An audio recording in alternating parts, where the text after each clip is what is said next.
Welcome, everyone. You're listening to Debating Metal. I'm your host, Kenneth Dean, the Dean of Metal, and my co-host is Chris K.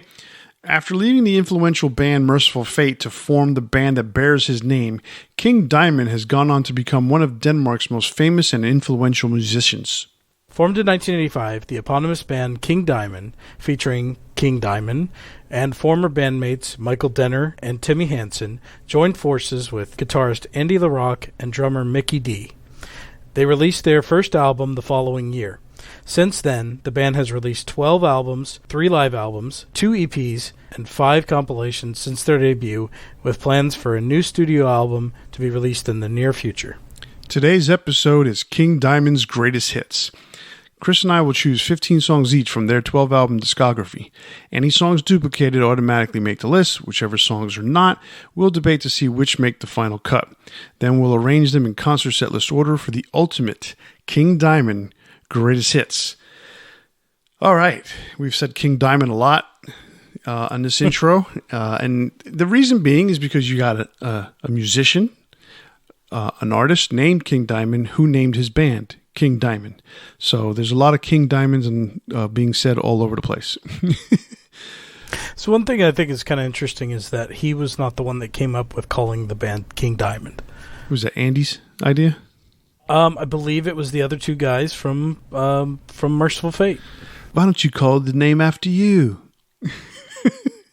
Well, I mean, it's such a recognizable name, and I think a lot of people in the scene, were very aware of who he was, and it was just an easy kind of call. Like, let's just call the band King Diamond. Yeah, I mean, it's a unique name all by itself. So the fact that he's named that himself is pretty interesting, and then just the band is named that. I mean, either one, it brings a certain amount of notoriety to him or the band. It's such a unique little phrasing. It's pretty cool. I have liked King Diamond since he was with Mercyful Fate. I picked up on Mercyful Fate, I want to say, probably in 84, 85, right after Don't Break the Oath came out. I didn't hear Melissa first from Mercyful Fate. I heard Don't Break the Oath.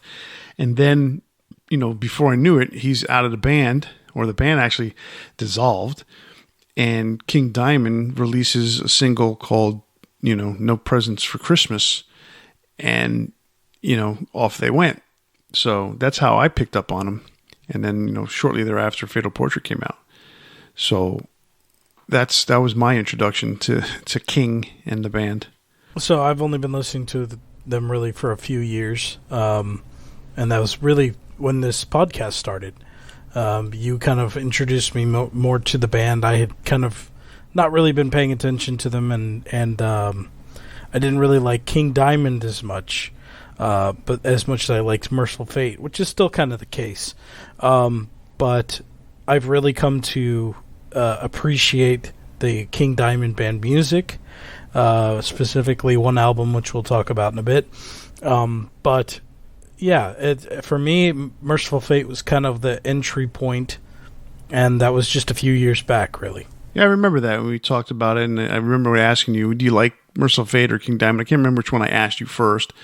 And you're like, no, the vocals don't really do it for me, kind of thing. The music's cool. But, we talked about it more and more, and then you listened to Melissa, and you really realized that it was a pretty damn good album.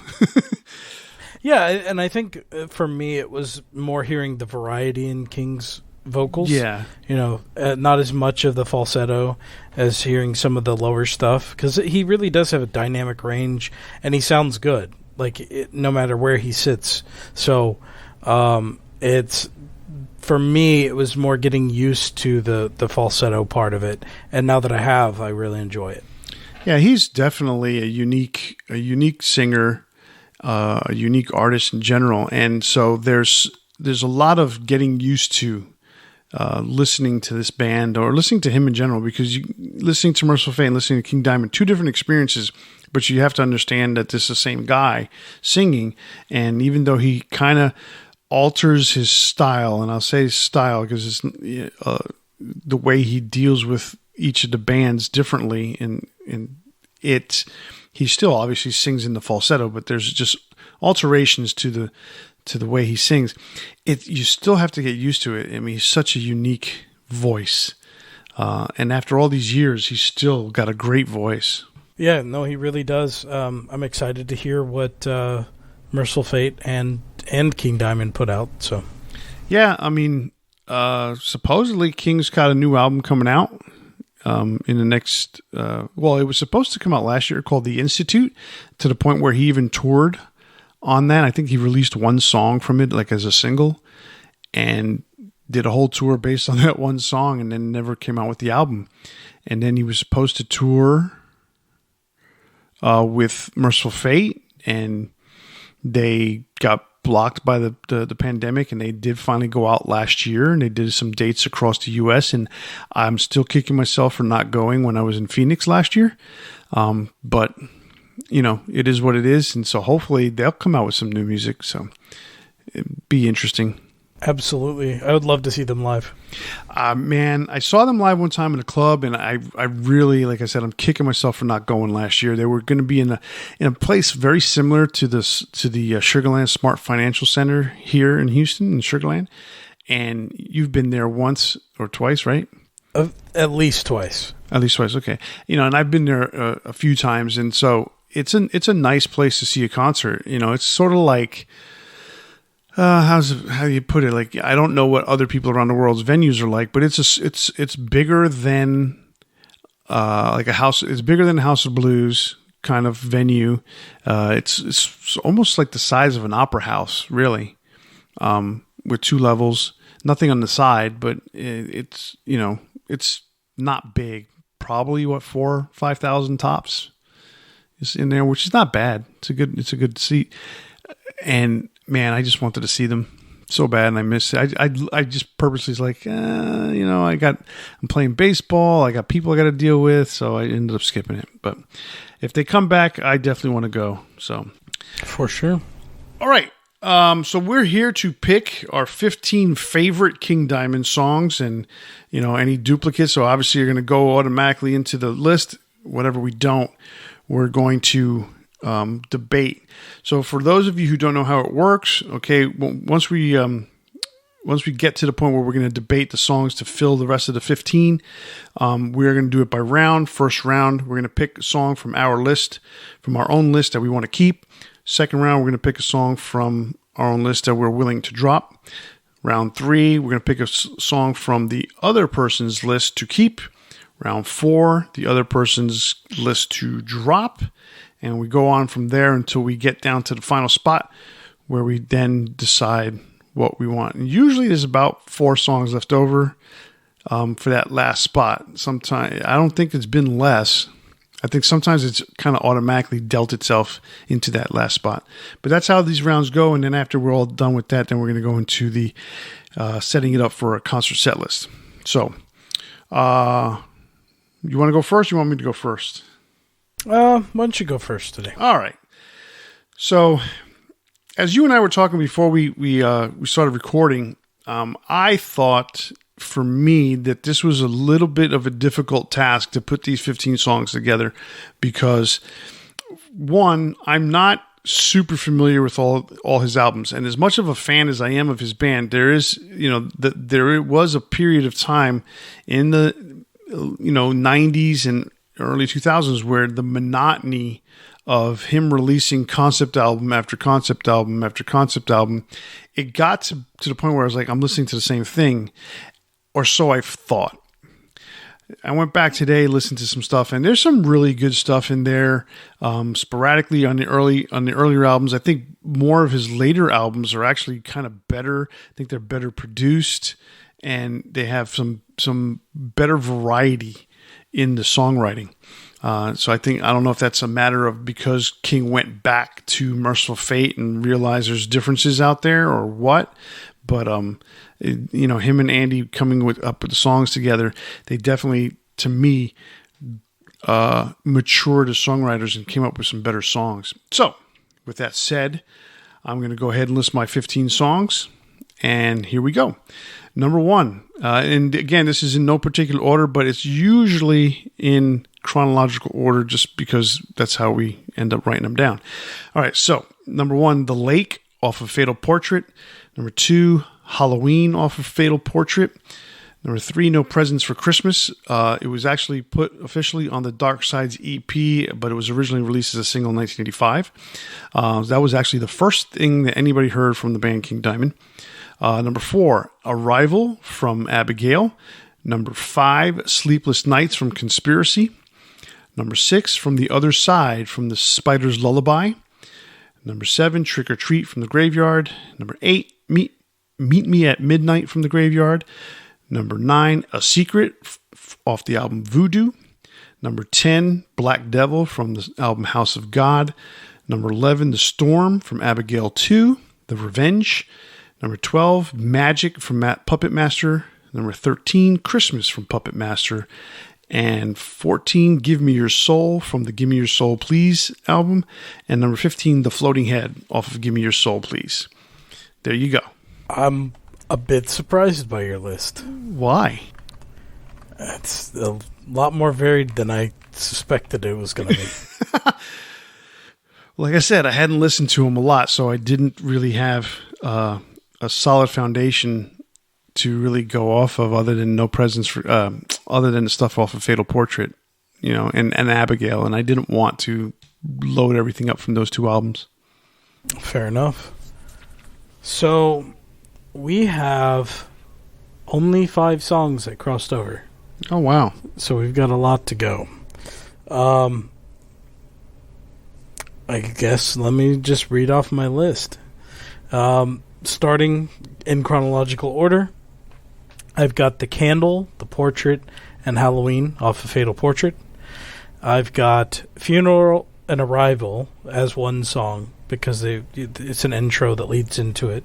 And we've talked about that in the past where they just go together. So you can dispute that if you want, but I've got that as one song. The Family Ghost and Abigail off of Abigail. I've got Welcome Home and Invisible Guests off of them. At the Graves, and Sleepless Nights and Cremation. I think this is a first for us where I put an instrumental on a list, but I think it's that good. And those are all off of Conspiracy. I've got Into the Convent from The Eye, From the Other Side from the Spider's Lullaby, One Down, Two to Go from Voodoo, and Give Me Your Soul from Give Me Your Soul Please. That is definitely not what I was expecting.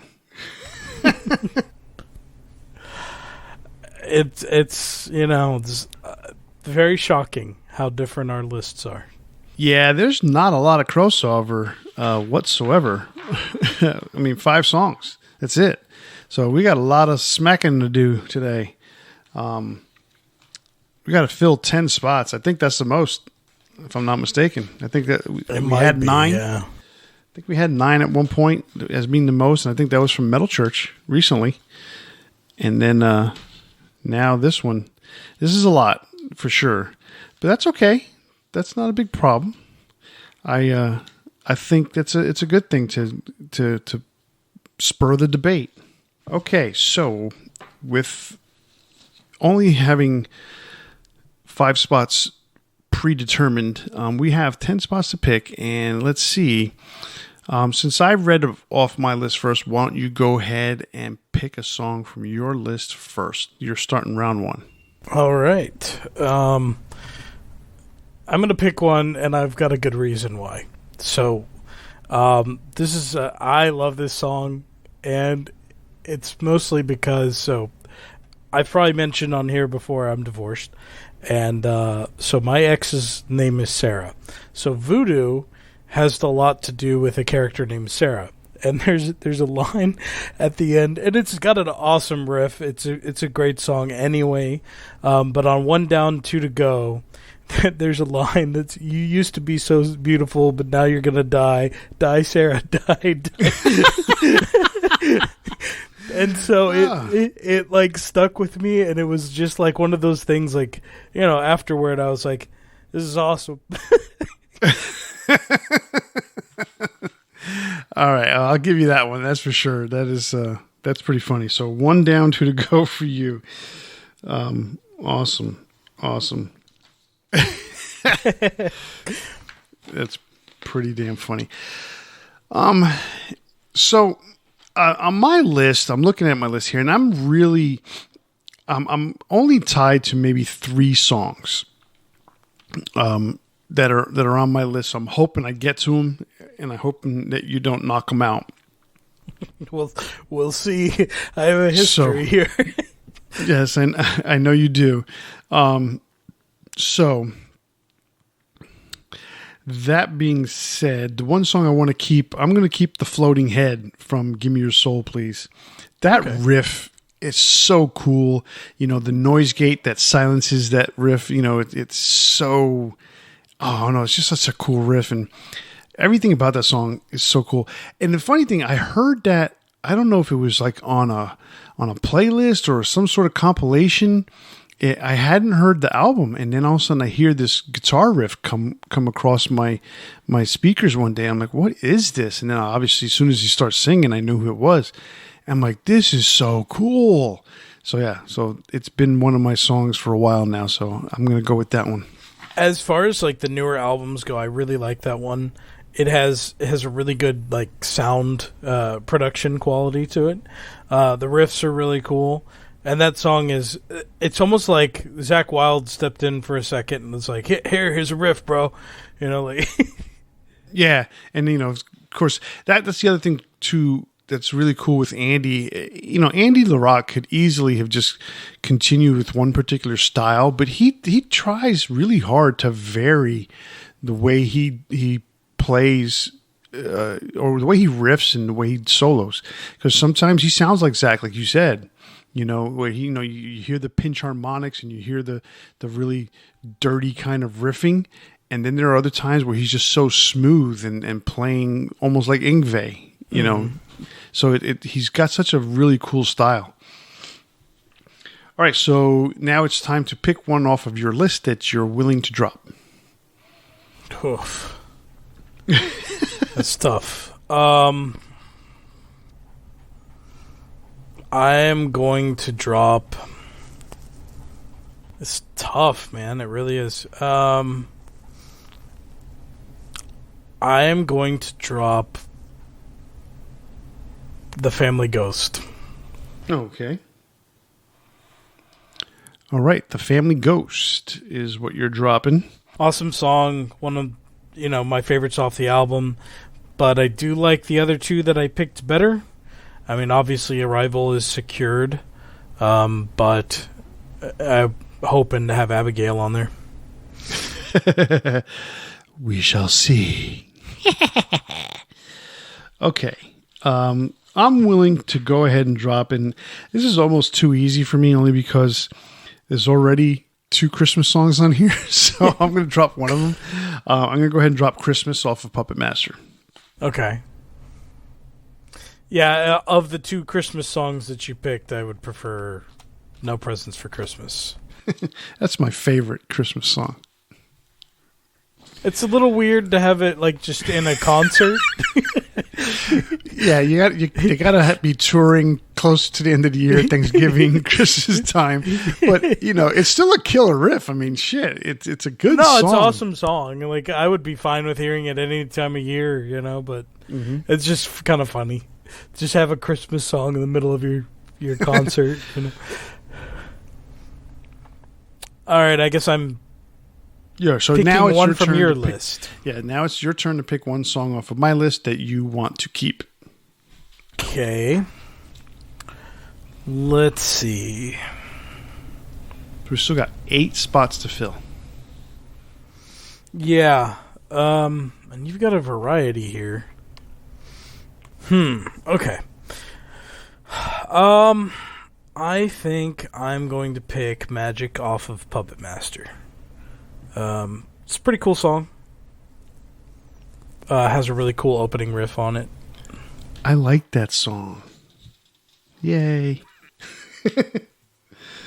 Man, Magic's a pretty cool song. After listening to it, some more today, I was like, oh, this is pretty neat. I like it.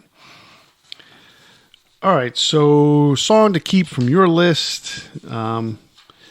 I'm still fiddling with what songs are on your list, but I've zeroed in on one, and I'm going to go ahead and pick At the Graves.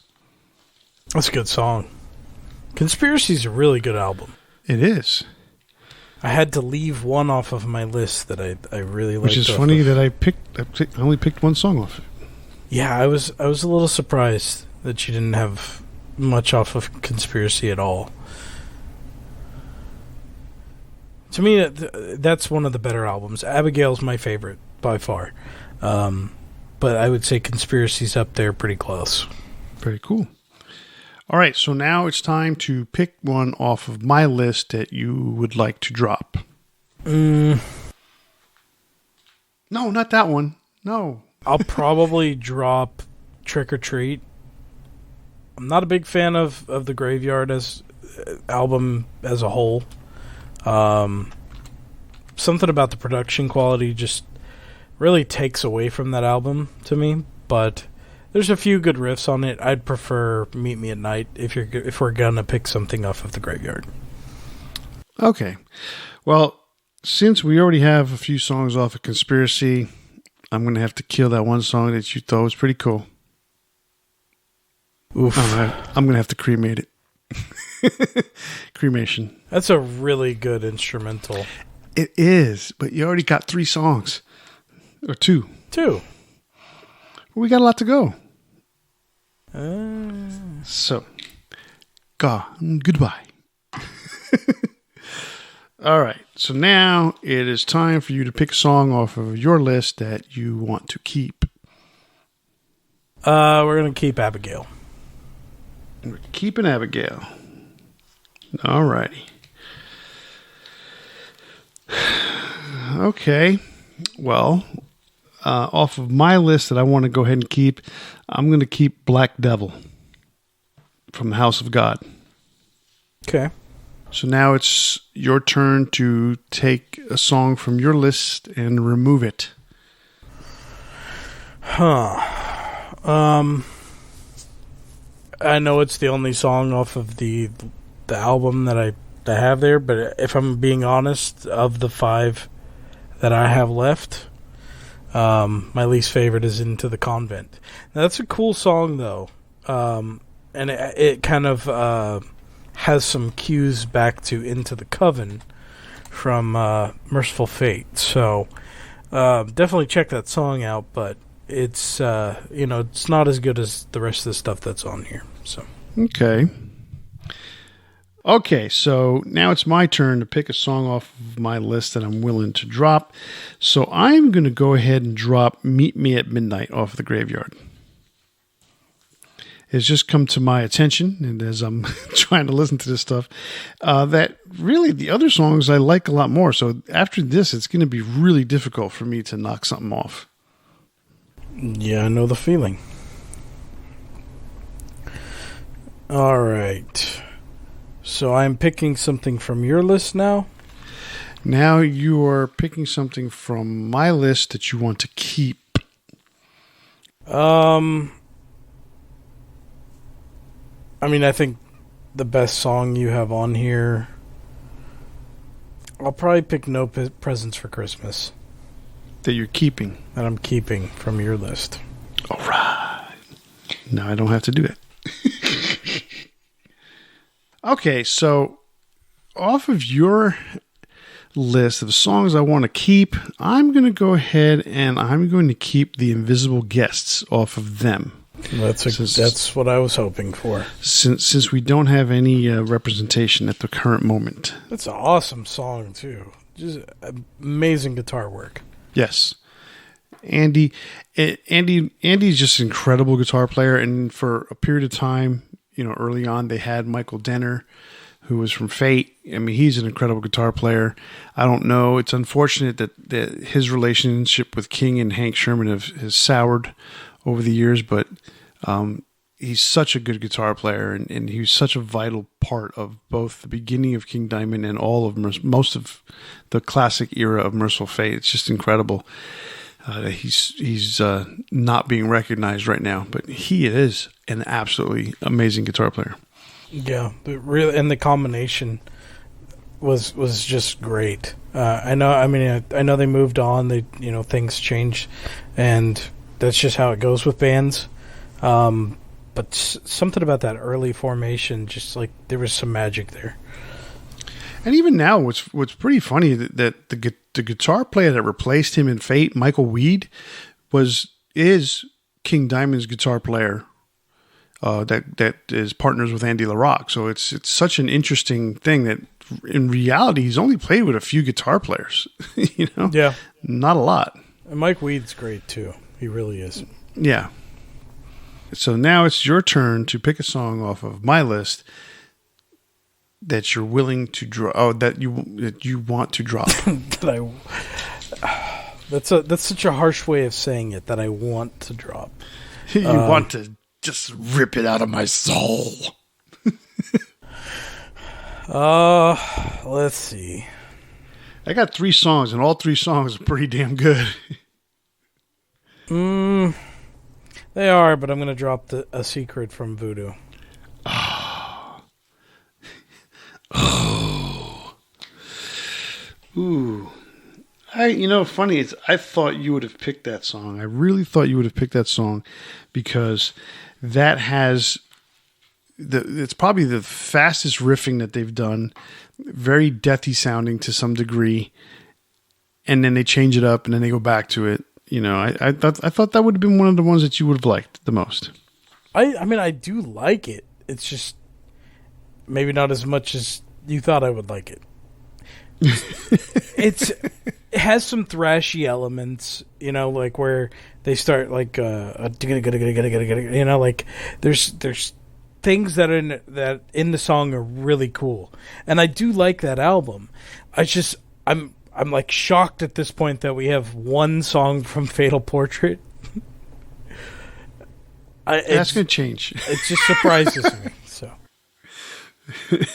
right, and no, I know because but 12 albums in there, and it's funny to say that because they're not diverse albums by any means. Because that lump in the middle in the early 90s was pretty similar. And it's just a European style of songwriting, or even if you want to call it the Scandinavian style of songwriting to some point or to some degree. But even that changed over time. So, most of his albums tell some kind of story, right? And then there's some that vary it up, and there's multiple stories going on, etc. Obviously, Fatal Portrait, half the album was a story. Then the other songs were unique. Spider's Lullaby was one of those as well. But, for the most part, Abigail, Them, Conspiracy, Abigail 2, Voodoo kind of tells one story for the most part. So, it's very eclectic, yet somehow kind of samey, Right, exactly. Exactly. All right, so... with that said, now you picked one to drop off of mine, right? So I got to pick one to drop off of yours? Yes, sir. All right. I'm dropping The Portrait. All right. Hurts to hear, but it's just, it is what it is. Like, there's, 30 songs. We got to pick 15, right? Exactly. All right. So now it is time for you to pick a song you want to keep. So, of your 2 songs, you get to pick one that you want to keep, which essentially means that the other one gets dropped off, because when it comes to my turn, then I pick one, and that fills. Or do we have everything filled? How many spots we have left? We have 2 spots, and I'm already picking the candle. So. There's a 5, 6, 7, 8, 9. So go 10, ahead 11, and 12, pick your 13. final choice. All right, so you're picking the candle. Which means I drop Welcome Home. You dropped Welcome Home. So that leaves me between The Lake off of Fatal Portrait, which, oddly enough, I was looking at King Diamond's set lists on the concerts that he's played. And in the most recent tour, The Lake was his closing song. Really? Yes, the last song of the concert.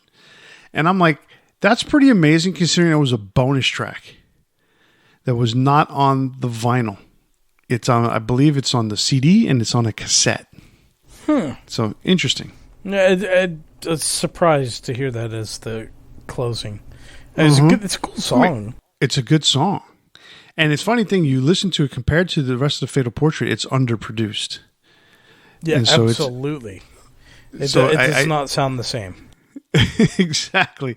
So, and then I also have The Storm, which is a pretty cool freaking song. So I don't know which one I want to pick. It did not necessarily have this in mind because I really like The Lake, after listening to it a few times. But I also like that Storm song. The lake, the storm, you're getting water either way. Just pick one. Okay. So my song that I'm going to choose, I'm going to keep The Lake and I'm dropping The Storm. Okay. So that's our final 15. Why don't you go ahead and read it off, Chris? All right.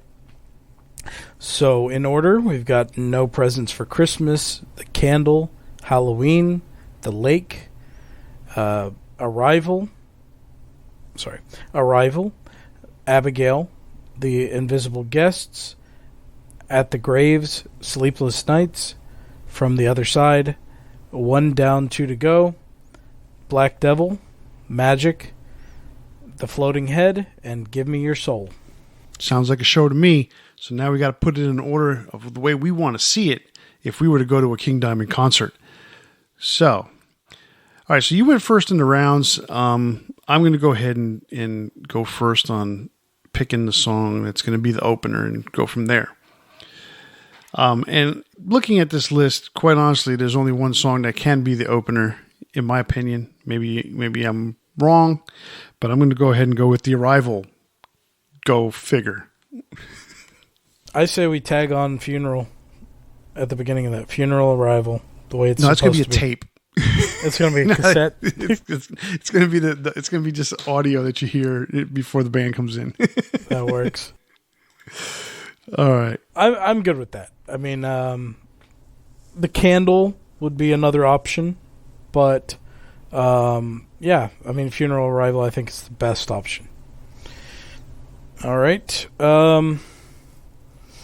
Let's see. And you want to go into something pretty strong after that. How about we go right into Invisible Guests?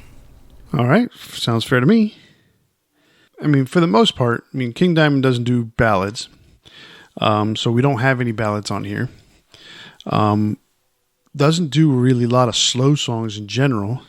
So there's, I think, maybe one chugger in this whole list that we've got here. But it's not time for that yet. Not that I can tell. I mean, there's some slower moments, like The Candle will slow things down for the first half of the song. Yeah. You have Sleepless Nights that has a couple moments that are a little bit more quiet. But for the most part, everything here is just like, it's going to be pretty similar pace. Yeah. So, man, I don't know where to go from here, but let me just throw one out there. How about Magic? Amazingly, that's exactly what I was thinking. Weird. It's so funny how that works out. That's so weird. Let's see. Kind of thinking From the Other Side here. Okay. Sounds like it. Sounds like it's a good plan. Okay, so we finished the first third of the show. And for those of you who haven't been following at home from previous greatest hits, we're going to pick the first 12 songs as the main set, and then we have 3 songs for the encore. So we tend to have 2 quote-unquote closers, one for the main set, one for the final or finale, if you want to call it that. How about 1 down and 2 to go? Yeah, that's fine. I guess we're getting close to kind of midpoint, so it's probably where it fits best. All right, we're at number 6.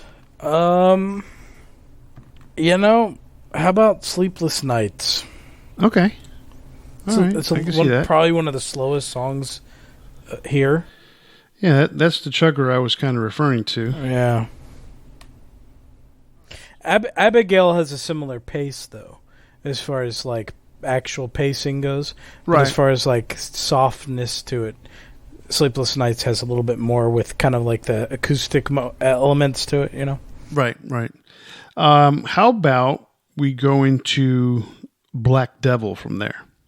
Okay. I mean, that's just got such a cool riff. And it fits kind of more in the middle. Like, the songs that aren't quite as famous, to me, always kind of seem like they go in the middle. And that's a good place for them because people aren't too tired, but they're also like, you're not backloading the less famous songs on it. You kind of need them to be in the middle. Right. So, trying to think of what we would want also as our encore. Yeah, I mean, I know one song definitively that you want as the encore. That I want in the encore somewhere. Okay. Let's see. So we just did Black Devil.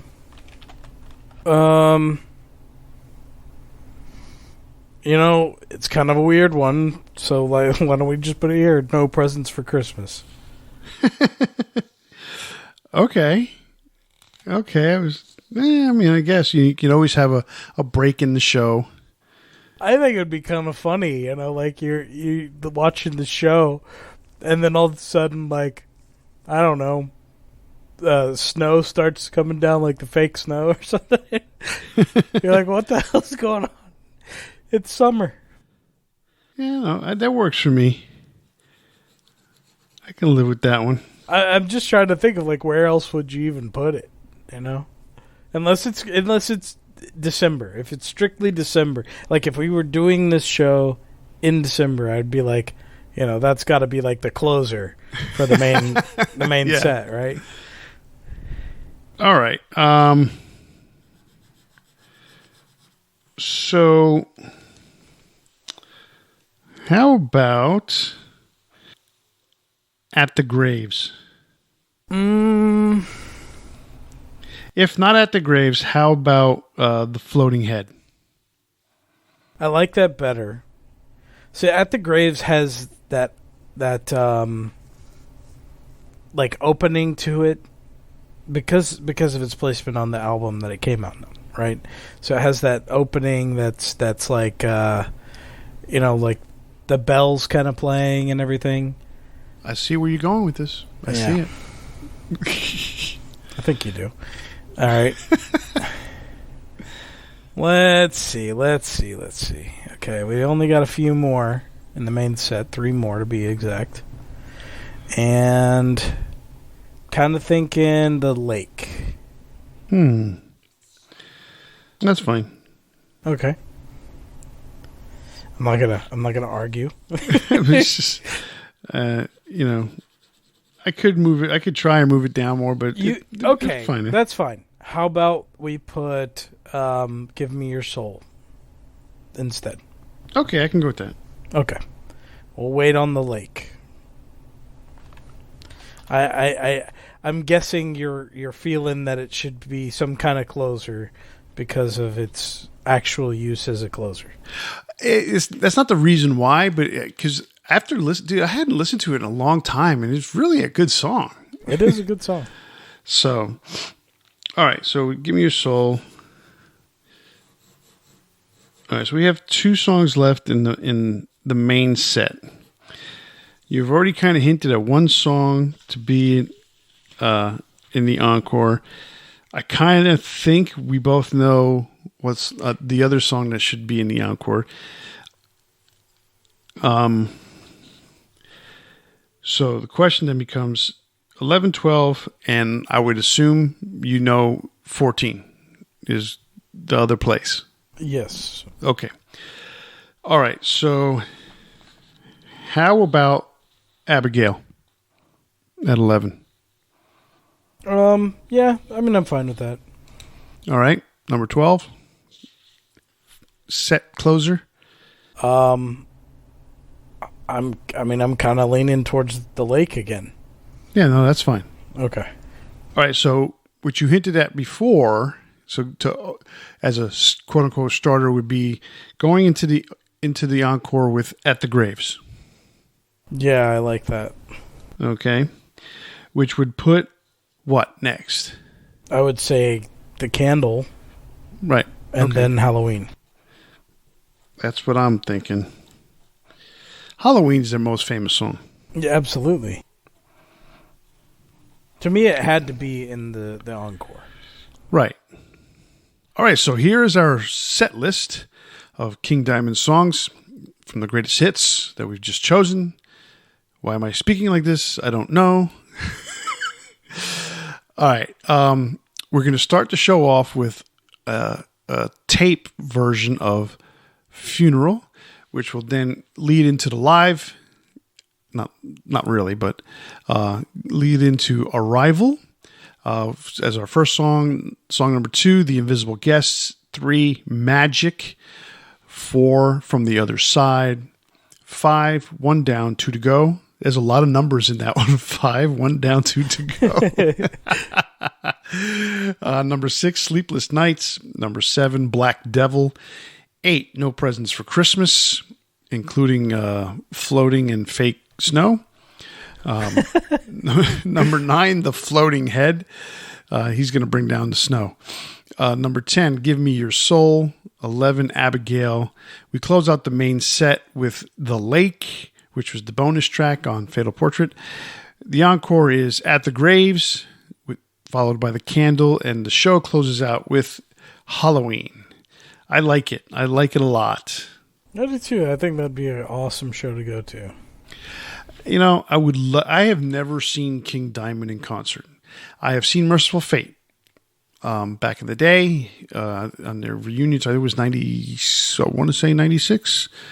But not really the reunion, but they were popular at that point. But I have not seen King Diamond by himself or as a band. So there's a bucket list item right there. It is, and it's been cool. Like we were talking about this the other day. We saw Wasp, and to me, Wasp is one of those bands. Like if you didn't see them in the '80s, they're still good. They're still good. It was an awesome show. It was an awesome show, and with all the the brouhaha about backing tapes and who's singing live and who's not, and Motley Crue's pointing fingers at Mick Mars is pointing fingers at Motley Crue. All the fans are pointing fingers at Paul Stanley. Blah blah blah blah blah, and and Jericho's getting accused of this shit. Blackie Lawless came out and admitted that they use backing tracks for backing vocals only. Now, how much of that is true, I don't know, but I could tell you what. You and I went to see that show. I could care less about the fact that he had backing vocals or backing tracks being used for the backing vocals. When they hit the chorus, it sounded like classic Wasp. And you know what? That's what I wanted to see. I wanted to see a band that was kicking ass, playing the Wasp songs that I love, and doing it at the top of their game. And that's what I saw. So I'm not going to complain about it. I thought it was great. The guitar player that's been playing with Blackie for a long time is an outstanding guitar player. I can't remember his name right now. And, Mike, I think Mike Duda's on bass. and that the Brazilian drummer that they have playing drums for him is amazing. So I forgot. You know his name, right? What was his name? Oh shoot, Achilles Priestis. Yes, yeah, Achilles Priestis or whatever his name is. Amazing drummer. So the band is great. So Wasp was really cool. So that's something you and I have been trying to accomplish, is getting as many of these really bands that may not be here for too much longer, in terms of real life, just bands that may not be playing out and about much longer, Yeah, I mean, there reaches a point where physically can't do it anymore. I mean, Blackie's as old as old as Nikki Sixx, probably, maybe a little older. I mean, Nikki's old. And I say it that way because Nikki Sixx and Bruce Dickinson were born the same year, 1958. Look forward to the Blabbermouth article about him being pissed off at you now. Yeah, he's gonna hate us in the media, But seriously, I mean, he's the same age as Bruce Dickinson. There was a poll on not Facebook. I don't use Facebook. There was a poll on YouTube the other day, and it was like, who's the most annoying? And it was all the major guys that you always see mouthing off on Blabbermouth all the time. It was like it was Nikki Sixx and David Lee Roth, and I can't remember who the other two were, but it was the usual suspects, Oh man, that's just so funny. But we both have been trying to go see Sammy Hagar. We have not had the chance. Unfortunately, we lost our opportunity in 2020 to see him. Right. They canceled that show. So hopefully when they come back around, it works out this time. Right. I mean, I got to see Armored Saint several years ago, but you finally got to see Armored Saint, and that's one of those bands that you don't know how much longer they're going to be around. Yeah, that was a great opportunity too, because they sounded fantastic, and then John Bush got sick not long after we saw right him. after that. Yeah. So, and we've seen Accept this year. We saw Judas Priest, or was Accept last year? No, Accept was this year, right? Where's last year? Shit, it was last year, September. Last year, yeah. Judas Priest was the first one this year, and that was in February, I believe. We saw Anthrax. We saw, who was with Anthrax? That was Exodus and Black Label Society. So, we've gotten to see some really good bands, and, there are, obviously we're going to see, half of Pantera in the summer.